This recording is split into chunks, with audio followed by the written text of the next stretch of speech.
मेरा नाम जिगर है और मैं कानपुर का रहने वाला हूँ। ये घटना मेरे साथ मेरे गांव में हुई थी। जब मैं गांव गया था, वहां पर हम 4 भाई रुके हुए थे।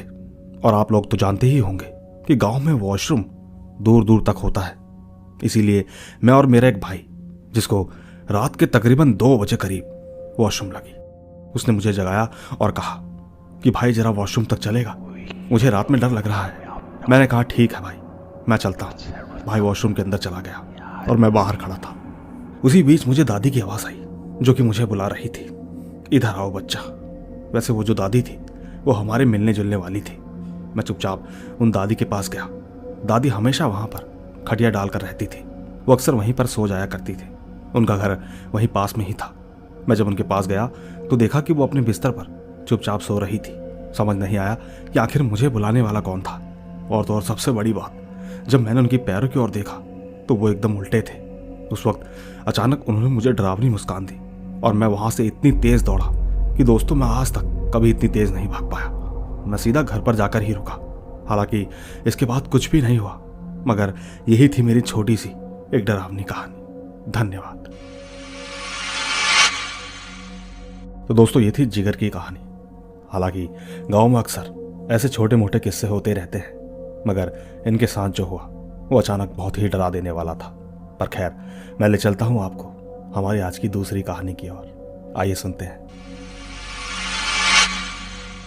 दोस्तों मैं पाकिस्तान के शहर सियालकोट से हूं। मैं आपको अपना नाम तो नहीं बता सकता, लेकिन मेरे पास एक कहानी है सिर्फ आप लोगों के लिए।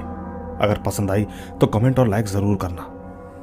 वैसे ये कहानी मेरी नहीं, मेरे दादा, अब्बू और चाचू की कहानी है। मेरे दादा मुझे कहानी सुनाया करते थे। आज से तकरीबन 30 या 35 साल पुरानी बात है। मेरे दादा अब्बू के चाचू आर्मी में सैफ का काम करते थे।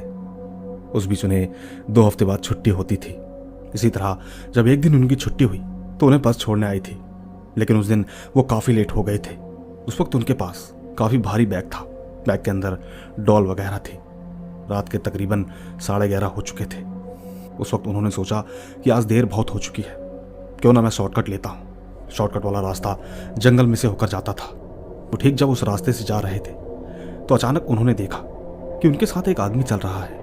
उन्हें लगा कि कोई बात नहीं, शायद कोई ताऊ साथ में चल रहे हैं, क्यों ना इनसे बातें करते चलूं। थोड़ी ही देर में उन्होंने पाया कि अचानक वो आदमी गायब हो गया। मालूम पड़ा कि वो आदमी की जगह कोई कुत्ता है। चाचा जी एकदम डर गए। सोचने लगे कि आखिर वो आदमी कहाँ गया, इतनी रात को ये कुत्ता कहाँ से आ गया। इसके थोड़ी ही देर बाद वहाँ एक सफ़ेद कपड़ों में एक औरत आई। बस चाचा समझ चुके थे। उन्होंने फौरन बैग को वहाँ पर फेंका और वहाँ से भागने लगे। पीछे से आवाज़ आई कि कहाँ जा रहे हो, मुझे ऐसे छोड़ के। पर चाचा जी ने मन में कुरान की आयतें पढ़ी और लगातार भागते भागते घर पहुँच गए। घर पहुँचते ही उन्होंने दरवाज़ा ज़ोर ज़ोर से बजाना शुरू किया। उस वक्त वो बहुत पसीने में थे। दरवाज़ा खोलते ही अम्मी ने पूछा कि क्या हुआ, तुम इतने हाफ क्यों रहे हो। चाचू ने एक ही बारी में सारी बात बता दी। दादू ने कहा कि वहाँ पर जिन वगैरह रहते हैं और ऐसे रात के वक्त जंगल वाले रास्ते से आना ठीक नहीं था। दोस्तों उस दिन के बाद से उनको 1 हफ्ते तक बुखार रहा। पर मुझे उम्मीद है कि मेरी कहानी इतनी खौफनाक तो नहीं है, मगर पक्का महेश सर मेरी इस कहानी को अपनी आवाज़ ज़रूर देंगे।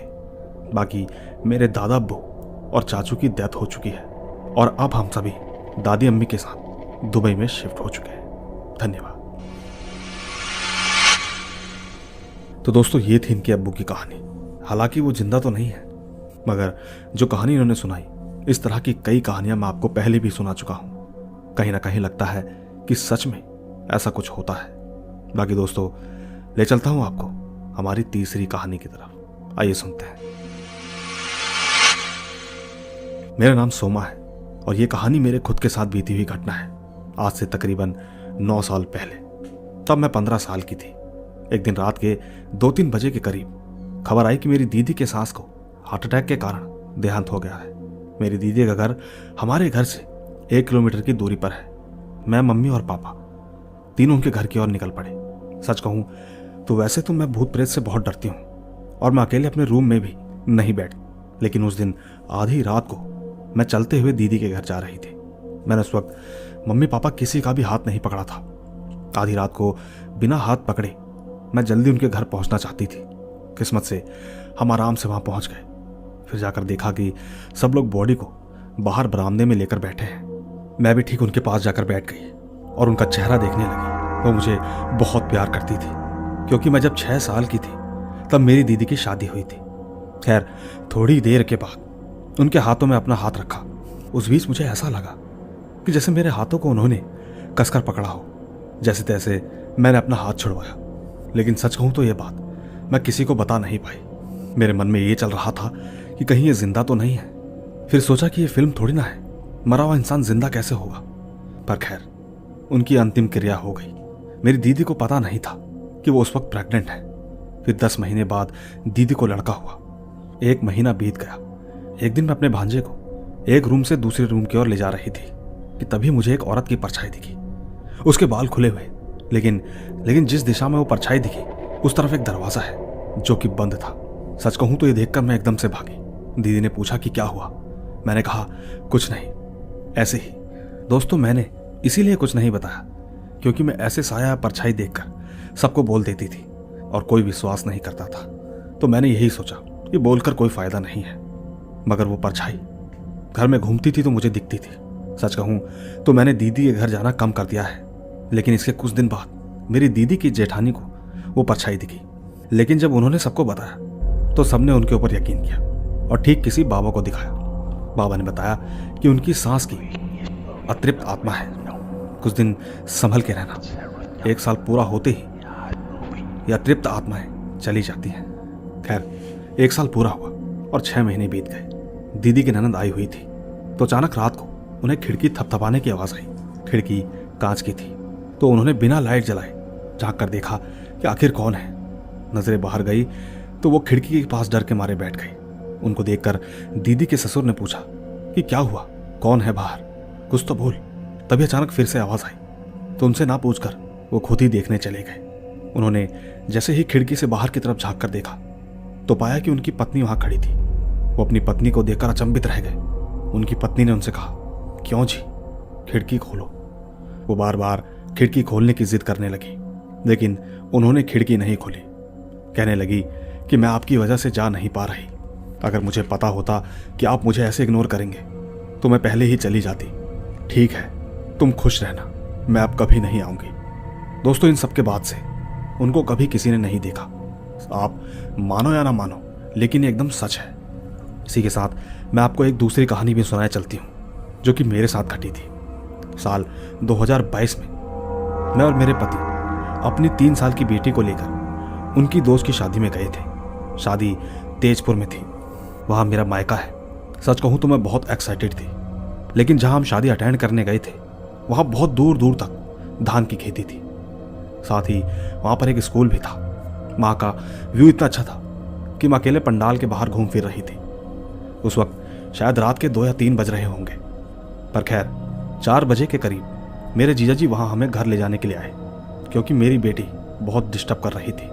सच कहूँ तो वहाँ सोने की जगह भी नहीं थी। पर खैर, हम जीजा जी के साथ चले गए। उस बीच सब कुछ सही था।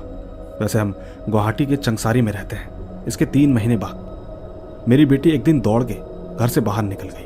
कहने लगी कि छोटा भाई आया है।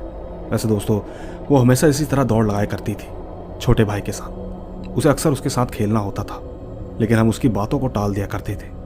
ऐसे ही एक दिन मेरी सहेली उसको घुमाने के लिए बाहर ले गई। उस वक्त मैं घर पर थी। अचानक मुझे मेरी सहेली की चिल्लाने की आवाज़ आई। दोस्तों, उस वक्त शाम के 6 बज रहे थे। मेरी सहेली वापस आते वक्त सीढ़ियों में बहुत ज़ोर ज़ोर से चिल्लाने लगी। कहने लगी कि सोमा जल्दी आ, पता नहीं तेरी बेटी को क्या हो गया। दोस्तों, मेरी बेटी की बहन थोड़ी तोतली थी, लेकिन हम समझ जाते थे।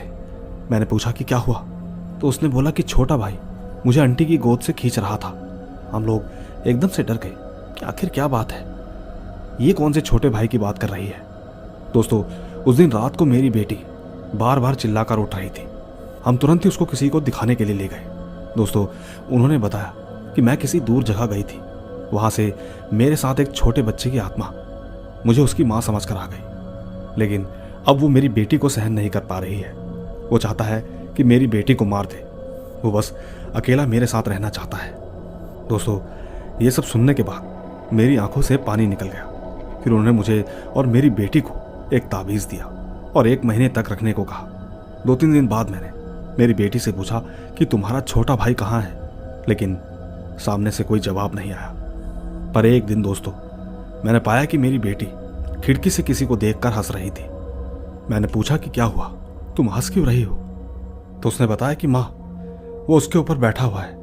दोस्तों, वो आम का पेड़ था, लेकिन वो हमारी खिड़की से दिखता जरूर था। हाँ, पेड़ थोड़ी दूरी पर था। दोस्तों, फिर मुझे तसल्ली हुई, पर यह कहानी लिखते वक्त मेरे हाथ कांप रहे थे। वैसे सही कहूं तो यह कहानी आप सबके लिए छोटी सी है, पर दोस्तों यह बात मेरी आप बीती पर आ गई थी, तो मेरे लिए बहुत बड़ी बात थी। बाकी मुझे आशा है कि आर्या जी मेरी कहानी को जल्द ही यूट्यूब पर डालेंगे। धन्यवाद। तो दोस्तों, ये थी इनकी 2 कहानियां। उम्मीद है आपको इनकी कहानी जरूर पसंद आएगी। बाकी मैं ले चलता हूं आपको हमारी आज की चौथी कहानी की तरफ। आइए सुनते हैं। दोस्तों, मेरा नाम शिखर है, मैं 22 साल का हूं। ये बात तब की है जब मैं 12th क्लास में था। 2019 में मैं और मेरा दोस्त कोचिंग जाया करते थे। हमारी कोचिंग घर से थोड़ी ही दूरी पर थी। उस वक्त हम स्कूटी से जाया करते थे। मेरे दोस्तों का नाम लक्ष्य, अनमोल, राजा, प्रियांश था। मेरे दोस्तों में राजा और अनमोल के पास ही स्कूटी थी। हम 5 साथ ही जाते थे। एक दिन हमारे दोस्त प्रियांश की तबीयत खराब होने की वजह से उसने कोचिंग जाने से मना कर दिया। हमने सोचा कि स्कूटी पे चलते हैं। हम 4 एक ही स्कूटी पर निकल गए। हमारी कोचिंग के पास एक छोटा सा मार्केट था, तो मेरे दोस्त अनमोल ने कहा कि आज कुछ खाते हैं। सबने कहा ठीक है। हमने मार्केट में खाया पिया, जिसके कारण हमें बहुत लेट हो गया। लक्ष्य घर हमारे घर से थोड़ा दूरी पर था। उसने कहा कि अब चलते हैं। हमें मार्केट में 9 बज गए थे। हम वहां से निकल गए। फिर रास्ते में हमारी स्कूटी का पेट्रोल खत्म हो गया। पर मेरे दोस्त लक्ष्य ने कहा कि जल्दी चल यहां से। मैं शॉक्ड था कि ये सब क्या हो रहा है। हम सब जोर जोर से चिल्लाने लगे। फिर हमें लगा कि हमारे पीछे कोई जल्दी से आ रहा है। हम थोड़ा और तेज चलने लगे। थोड़ी ही देर में अनमोल राजा के पास पहुंच गया। उन्होंने पूछा कि कहाँ रह गए। उन्होंने लक्ष्य को देख के कहा कि इसे क्या हुआ। वो बस एक ही बात बोलता रहा कि जल्दी चलो यहां से। इसके बाद हम अपने अपने घर पहुंचे। राजा, अनमोल अपने अपने घर चले गए। लक्ष्य से मैंने बोला कि आज रात तू मेरे घर पर ही रुक जा। और फिर हम दोनों हनुमान चालीसा पढ़ते पढ़ते सो गए। सुबह उठे तो पाया कि लक्ष्य को बहुत तेज बुखार था। हमने उठ गए। हमारे साथ जो कुछ भी हुआ हमने घर वालों को बताया। इसके बाद हमारे घर वाले हमें मंदिर लेकर गए। तब से लेकर अभी तक हमारे साथ ऐसा कुछ भी नहीं हुआ है। सच कहूं तो उस रात के पल को सोचकर हम आज भी बहुत डर जाते हैं। समझ नहीं आता कि अचानक लक्ष्य को हो क्या गया था।